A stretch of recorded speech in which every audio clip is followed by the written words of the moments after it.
यहां पर सबसे पहले मुझे बताइए माइनस साइन के इर्द गिर्द क्या दो परफेक्ट स्क्वायर मौजूद है?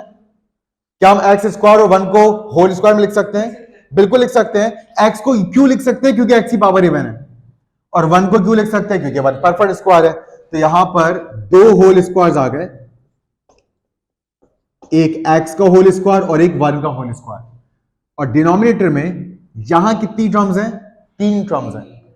याद रखिएगा 3 टर्म्स को फैक्टराइज करने के लिए सबसे पहले आप ये चेक करते हैं कि क्या तीनों टर्म में से कुछ कॉमन आ रहा है? तीनों टर्म में से कुछ कॉमन नहीं आ रहा। शुरू की 2 टर्म में से कॉमन आ रहा है एक्स, मगर वो कभी आप 3 टर्म्स के काम में 2 टर्म में से आप कॉमन नहीं लेते। ठीक, 3 टर्म में से आप सिर्फ कब कॉमन लेते हैं? जब कुछ तीनों में कॉमन आ रहा हो। तो अब मैं आपको बता रहा हूं 3 टर्म्स को कैसे फैक्टराइज करते हैं, और इंशाल्लाह मैं लिंक भी आपको डिस्क्रिप्शन में दूंगा जिसमें 3 टर्म की फैक्टराइजेशन की कंप्लीट डिटेल्स आपको मिल जाएंगी कि 3 टर्म्स को हम कैसे कैसे फैक्टराइज कर सकते हैं। तो 3 टर्म्स जब भी हमारे सामने हो, सबसे पहली चीज जो हमें चेक करनी है कि क्या तीनों टर्म में कुछ कॉमन है? जवाब मिला नहीं। दूसरी चीज हम क्या चेक करते हैं, क्या 3 टर्म में फर्स्ट टर्म और थर्ड टर्म परफेक्ट स्क्वायर हैं? यानी कि क्या हम फर्स्ट टर्म और थर्ड टर्म को होल स्क्वायर में लिख सकते हैं? बिल्कुल लिख सकते हैं। तो अब हमें शक हो गया है कि यहां पर फिर जरूर A square plus 2ab plus B square या A square minus 2ab plus B square का फॉर्मूला लगने वाला है। लेकिन ये फॉर्मूला लगाने से पहले एक और चीज आपको चेक करनी है, वो कि क्या फर्स्ट टर्म और थर्ड टर्म जो परफेक्ट स्क्वायर हैं, क्या इनके साइंस सेम है? दोनों प्लस में। अगर दोनों माइनस में होते तो पहले माइनस में कॉमन लेते ताकि दोनों क्या हो जाए? प्लस में हो जाए। बस दोनों का साइन सेम होना जरूरी है। तो मजे की बात क्या है, यहां पर साइन सेम भी है। अब हम फॉर्मूला अप्लाई करेंगे, बेफिक्र होकर फॉर्मूला अप्लाई करेंगे, मगर उस फॉर्मूले को बंद करने से पहले एक तीसरी चेकिंग और करेंगे, मगर वो बात की बात है। अब अभी फौरी तौर पर हमारा डिसीजन क्या है? फॉर्मूला अप्लाई करना, क्योंकि 3 टर्म के सवाल में फर्स्ट टर्म और थर्ड टर्म परफेक्ट स्क्वायर है और ये फर्स्ट टर्म और थर्ड टर्म सेम साइन में है। तो फौरन हम ए स्क्वायर और मिडिल टर्म के साइन के मुताबिक plus 2ab plus B square का फॉर्मूला अप्लाई कर रहे हैं। ठीक, अब हम क्या करेंगे, यहां पर फर्स्ट टर्म का स्क्वायर रूट लेकर लिख देंगे, यहां पर थर्ड टर्म का स्क्वायर रूट लेकर लिख देंगे। तो फर्स्ट टर्म का स्क्वायर रूट क्या होगा? x, और थर्ड टर्म का स्क्वायर रूट क्या होगा? 1। अब आप जानते हैं दरमियान में जो 2ab होता है, ये a कहां से आता है? फर्स्ट टर्म के ब्रैकेट में लिखी हुई वैल्यू, ब्रैकेट के अंदर क्या लिखा हुआ है? x, और थर्ड टर्म के ब्रैकेट में क्या लिखा हुआ है? 1। तो ब्रैकेट के अंदर लिखी हुई वैल्यूज को उठाकर हम मिडिल टर्म में लिख देते हैं। अब इससे पहले कि हम इस फॉर्मूले को बंद करें, क्योंकि आप जानते हैं ये जो फॉर्मूला होता है ये किसके इक्वल होता है? A square plus 2ab plus B square, ये इक्वल होता है a प्लस बी के होल स्क्वायर के। तो ये फॉर्मूला अगर 2 के साथ माइनस होगा तो जरूर आप जानते हैं a प्लस बी में भी फिर प्लस नहीं बल्कि माइनस आएगा। तो यहां ये a प्लस बी के होल स्क्वायर के इक्वल है। लेकिन इसको बंद करने से पहले तीसरी और आखिरी चेकिंग आपने ये करनी है कि क्या मिडिल टर्म के बराबर है? 2x बन जा, और मिडिल टर्म में भी क्या है? तो मिडिल टर्म के बराबर आ रही है, यानी कि यहां पर आप ये फॉर्मूला बंद कर सकते हैं, यहां ये फॉर्मूला अप्लाई हो सकता है। ठीक, यहां a की जगह कौन है? x है, और b की जगह कौन है? 1 है, इसलिए ये बराबर होगा x प्लस 1 के होल स्क्वायर के।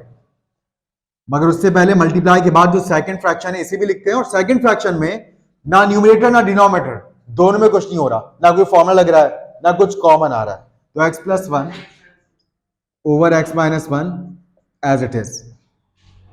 अब यहां इधर तो a square minus b square का फॉर्मूला लग रहा है, और आप जानते हैं a square minus b square के फॉर्मूले में स्क्वायर के नीचे लिखी हुई वाली वैल्यूज को हम एक बार प्लस करके और एक बार माइनस करके लिखते हैं। ठीक है, बहुत से स्टूडेंट गलती से यहां पर भी स्क्वायर लगा देते तो गलत हो जाएगा। ये फॉर्मूला किसके इक्वल है? स्क्वायर के बगैर लें और प्लस और माइनस करके लिखें, यानी कि जो स्क्वायर के नीचे वैल्यूज लिखी हुई है ना ब्रैकेट के अंदर, उन्हें उठाकर प्लस और माइनस करेंगे। तो यहां ब्रैकेट के अंदर क्या लिखा हुआ है? x, और इधर ब्रैकेट के अंदर क्या लिखा हुआ है? 1। तो x और 1 को हम एक बार प्लस करके और एक बार माइनस करके लिखेंगे, तो x प्लस 1 x माइनस 1 हो गया, और ये x प्लस 1 का होल स्क्वायर हो गया, जैसे हमने पहले डिस्कस किया था कि यहां a स्क्वायर प्लस 2ab प्लस b स्क्वायर का फॉर्मूला लग रहा था, और यहां मल्टीप्लाई के बाद x plus 1 over x minus 1 as it is. और अब यहां ऊपर नीचे जो भी सेम वैल्यूज होंगी उन्हें हम कैंसिल करेंगे, तो यहां सबसे पहले x प्लस वन है और नीचे x प्लस वन पर स्क्वायर है, मतलब नीचे x प्लस वन के दो ब्रैकेट्स हैं, तो ऊपर वाले इस एक ब्रैकेट से नीचे वाला एक ब्रैकेट कैंसिल हो गया और अब नीचे सिर्फ एक ब्रैकेट रह गया है। उसके बाद ये एक ब्रैकेट, ऊपर यहां पर एक और ब्रैकेट मौजूद है x प्लस वन, इससे कैंसिल हो जाएगा, तो x प्लस वन से x प्लस वन कैंसिल हो गया, x माइनस वन से x माइनस वन भी कैंसिल हो गया। और आपको पता है ऊपर नीचे मल्टीप्लिकेशन डिवीजन में जब सब कुछ कैंसिल हो जाता है तो फिर वन बचता है, और एडिशन सब्ट्रैक्शन में जब सब कुछ कैंसिल हो जाता है तो जीरो बचता है। अब चौथा पार्ट देखिए, यहां पर सबसे पहले ऑलरेडी 8 कॉमन आया हुआ है, तो यहां तो कोई प्रॉब्लम ही नहीं है। यहां हम ये 8 under bracket y plus 3 as it is लिख रहे हैं, 9 एज इट इज लिख रहे हैं, मल्टीप्लाई के बाद इधर भी कोई प्रॉब्लम नहीं है। 12 अंडर ब्रैकेट 12 पहली कॉमन आया हुआ है, तो 12 अंडर ब्रैकेट क्या हो जाएगा y प्लस 1, तो 12 अंडर ब्रैकेट y प्लस 1 और डिनोमिनेटर में 4 under bracket y plus 3 as it is, और इस डिवाइड को हम क्या करने वाले हैं मल्टीप्लाई में चेंज करने वाले हैं। तो जैसे आप डिवाइड को मल्टीप्लाई में चेंज करेंगे तो बाद वाली फ्रैक्शन का रेसिप्रोकल हो जाएगा, 5 ऊपर आ जाएगा और 8 इंटू वाई प्लस 1 जो न्यूमरेटर था डिनोमिनेटर में आ जाएगा। अब ऊपर नीचे जो सेम टर्म्स कैंसिल हो सकती हैं उन्हें हम कैंसिल करेंगे, और आप जानते हैं एक वक्त में हम दो टर्म्स को कैंसिल कर सकते हैं। तो यहां सबसे पहले y प्लस 3, क्या कहीं नीचे y प्लस 3 है? बिल्कुल है, y प्लस 3 से y प्लस 3 कैंसिल। 8, क्या कहीं नीचे 8 है? वो रहा, इस 8 से ये 8 कैंसिल, क्योंकि देखिए मल्टीप्लाई का रिलेशन है ना, तो इस बात की टेंशन नहीं लीजिएगा कि ये 8 तो बहुत दूर है तो इसका इससे क्या कनेक्शन।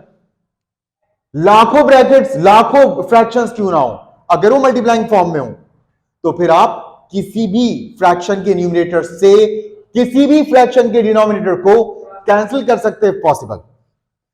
इसी तरह से क्या कहीं y प्लस 1 है? ये रहा y प्लस 1, तो y प्लस 1 से y प्लस 1 भी कैंसिल, ये हमने 8 कैंसिल किया था, गलती से y के ब्रैकेट पर आ गया, तो आप समझ जाइएगा।